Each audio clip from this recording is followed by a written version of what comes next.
আর এবার নজর রাখবো বীরভূমের মোহাম্মদ বাজারে। গতকালকে সেখানে মা 2 শিশু খুন হয়, আর আজকে আবারও দেহ উদ্ধার হলো। মোহাম্মদ বাজারের দেউচা ব্রিজের নিচে বস্তাবন্দি দেহ। 14 নম্বর জাতীয় সড়কে ব্রিজের নিচে মহিলার দেহ। নদীতে দুটি বস্তা ভাসতে দেখে সন্দেহ হয় স্থানীয় বাসিন্দাদের, আর পুলিশ গিয়ে বস্তা উদ্ধার করে। কি মিলল সেই বস্তা থেকে? আমাদের সঙ্গে সরাসরি রয়েছেন প্রতিনিধি সুপ্রতিম।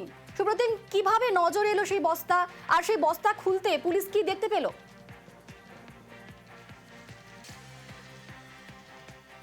একদমই দেখো, সেটা হচ্ছে যে 14 নম্বর জাতীয় সড়কের দ্বারা বীরভূমের মোহাম্মদ বাজারের এই যে দেউচা ব্রিজ এবং তার নিচে দিয়ে দ্বারকা নদী প্রবাহিত হয়েছে। কিন্তু এই দ্বারকা নদী যেখানে যারা স্নানঘাটে স্নান করছিলেন, সেই সময় দেখতে পাই যে দুটি বস্তা ভেসে আসছে এবং যার থেকে দুর্গন্ধ বেরোচ্ছে।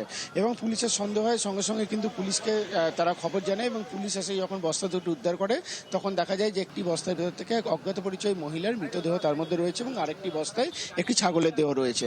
তবে যারা প্রাথমিকভাবে পুলিশ জানতে পেরেছে কথা বলে বিভিন্ন জনের সঙ্গে, সেটা কিন্তু ঝাড়খণ্ডের দিক থেকে যে নদী প্রবাহিত হয়ে আসছে সেদিক থেকেই ভেসে বীরভূমের দিকে এসেছে।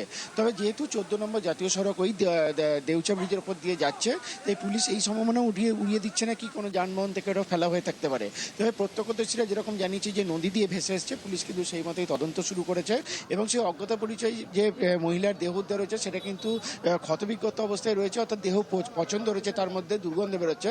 সেই দেহর ময়লা তদন্তের জন্য সেই দেহ ইতিমধ্যে রামপুরহাট মেডিকেল কলেজে পাঠানো হয়েছে। বেশ, ধন্যবাদ সেবক।